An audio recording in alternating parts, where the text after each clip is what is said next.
कुछ जगह सिर्फ मैप्स पर होती हैं और कुछ दिल के अंदर। पादुम नाम सुना था, फोटोज़ देखी थी, वीडियोस भी देखे थे, लेकिन किसी ने मुझे ये नहीं बताया था कि इस जगह की खामोशी इतनी लाउड होगी। यहाँ पहाड़ बोलते नहीं, बस महसूस होते हैं। सुबह के 7 बजे, ऑल्टीट्यूड लगभग 12,000 फीट और हवा में वो फ्रेशनेस है जो शायद किसी परफ्यूम कंपनी ने भी कभी कैप्चर नहीं की। यहाँ अलार्म क्लॉक की ज़रूरत ही नहीं पड़ती, नेचर खुद ही उठा देती है आपको। पादुम कोई टूरिस्ट डेस्टिनेशन नहीं लगता, ये एक जीता जागता हिमालयन टाउन लगता है, जहाँ लोग इंस्टाग्राम के लिए नहीं, ज़िंदगी जीने के लिए रहते हैं। हम अक्सर ट्रैवल करते हैं चेकलिस्ट कंप्लीट करने के लिए, ये देखा, वो देखा, फोटोज़ ली, नेक्स्ट डेस्टिनेशन क्या है।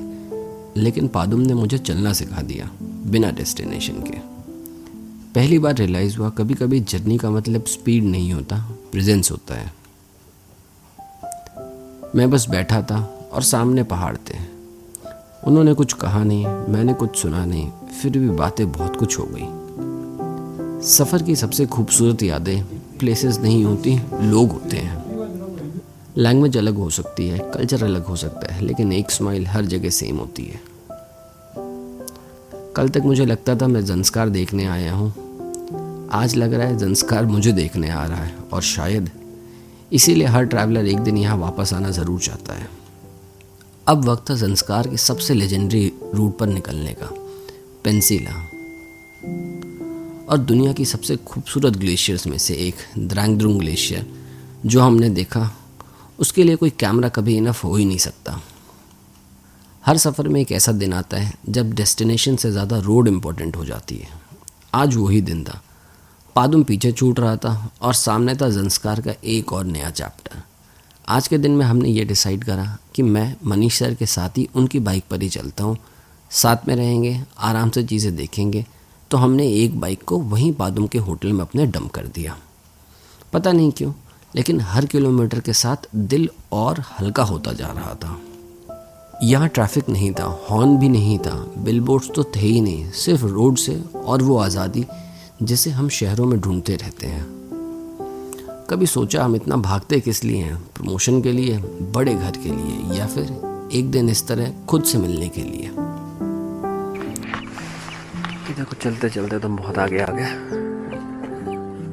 अभी हम लोग रुमदुम से कुछ 10-12 किलोमीटर पीछे। देखो मनीष सर बढ़िया से अपनी वीलॉग करते हुए कुछ तो रिकॉर्ड कर रहे हैं। बाकी पीछे आप लोग देखो क्या बढ़िया माउंटेन्स है। अगर यहाँ का मैं आपको व्यू दिखाऊं तो कुछ ऐसा व्यू है। मोटरसाइकिल सिर्फ एक मशीन नहीं होती, ये तुम्हारे और दुनिया के बीच की सारी अननेसेसरी शोरों को, आवाज़ों को म्यूट कर देती है। और फिर हम पहुंच गए पेंसिला, लगभग 14,500 फीट, लेकिन ऑल्टीट्यूड से ज़्यादा यहाँ इमोशंस हाई हो रहे थे।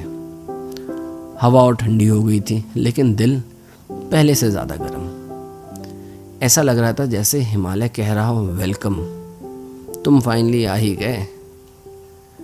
कभी कभी नेचर तुम्हें इम्प्रेस नहीं करता, नेचर तुम्हें हम्बल बनने देता है। रहा था उतना ही छोटा महसूस कर रहा था। हम इंसान अपनी प्रॉब्लम्स को दुनिया की सबसे बड़ी प्रॉब्लम समझते हैं। फिर हिमालय आते हैं और एक सेकंड में तुम्हारी सारी टेंशन एक रेत के कण जैसी लगने लगती है। ये ग्लेशियर सिर्फ बर्फ़ नहीं है, ये वक्त है जो पिघल भी रहा है और हमें याद भी दिला रहा है कि कुछ चीज़ें हमेशा नहीं रहती। मैं यहाँ फ़ोटो लेने नहीं आया था, मैं यहाँ फील करने आया था। और आज द्रांग द्रुंग ग्लेशियर ने मुझे एक बात सिखा दी, लाइफ में सबसे खूबसूरत चीज़ें हमेशा स्नो में ही मिलती हैं। लेकिन ज़ंस्कार की कहानी अभी ख़त्म नहीं हुई थी। अगला स्टॉप प्रायश्चित ग्लेशियर, और शायद मेरी पूरी जर्नी का सबसे इमोशनल मोमेंट। कुछ जगह को हम गुड बाय बोल देते हैं और कुछ जगह हमें कभी जाने ही नहीं देती। द्रांग द्रुंग ग्लेशियर उन्हीं जगहों में से एक है। बाइक आगे बढ़ रही थी, लेकिन दिल अभी भी वो वहीं रुक गया था। कभी कभी नेचर तुम्हें आंसर नहीं देता, बस सही क्वेश्चन पूछना सिखा देता है। हर टर्न के बाद एक नया लैंडस्केप, हर वैली के बाद एक नई फीलिंग। और मुझे तब समझ आया कि ज़ंस्कार ब्यूटीफुल सिर्फ इसलिए नहीं है क्योंकि यहाँ ग्लेशियर हैं, ये ब्यूटीफुल इसलिए है क्योंकि यहाँ वक्त धीरे चलता है, और शायद इसीलिए इंसान यहाँ खुद को दोबारा सुन पाता है। शहरों में हम स्पीड के पीछे भागते हैं, यहाँ 30 किलोमीटर में भी एक लग्जरी की फीलिंग आती है। और फिर धीरे धीरे एक और सरप्राइज, प्राश्चिक ग्लेशियर। हर ग्लेशियर अलग होता है, बिल्कुल इंसानों की तरह। द्रैंगडोंग ने मुझे हम्बल बनाया था और प्राश्चिक मुझे ग्रेटफुल बना रहा था। कितनी अजीब बात है, हम दुनिया भर में पीस ढूंढते हैं और वो कभी कभी एक माउंटेन वैली में छुप कर बैठी होती है। मैं कैमरे के पीछे था, लेकिन उस मोमेंट को मैं रिकॉर्ड नहीं कर रहा था, मैं बस उसे जी रहा था। हम सब लाइफ में कुछ ना कुछ चेस कर रहे हैं, better salary, better house, better car, लेकिन हम बेटर मेमोरीज भी कलेक्ट कर रहे हैं। एक दिन ये सब चीज़ें यहीं रह जाएंगी, लेकिन ये रोड्स, ये माउंटेन्स, ये सफ़र, ये लोग, ये फीलिंग, ये आपके साथ जाएंगी। जब मैं गुड़गांव से राइड शुरू करी थी, मुझे लगा था मैं लद्दाख देखने जा रहा हूँ, लेकिन अब लग रहा है ये सफ़र मुझे ही ढूंढने निकला था। लोग पूछते हैं इतनी दूर मोटरसाइकिल से क्यों जाते हो? मैं कहता हूँ माउंटेन्स देखने नहीं, खुद को याद करने। हर सफ़र एक डेस्टिनेशन तक नहीं ले जाता, कुछ सफ़र तुम तक लेके जाते हैं। और शायद इसलिए मैं फिर आऊँगा। Zanskar, thank you. अगर सफ़र सिर्फ डेस्टिनेशन तक पहुँचना होता तो शायद हम कभी निकलते ही नहीं। Because some roads don't change your location, they change you. मिलते हैं अगले एपिसोड में, एक और रोड, एक और कहानी। तब तक के लिए रब रखा दोस्तों। चैनल को सब्सक्राइब कर देना।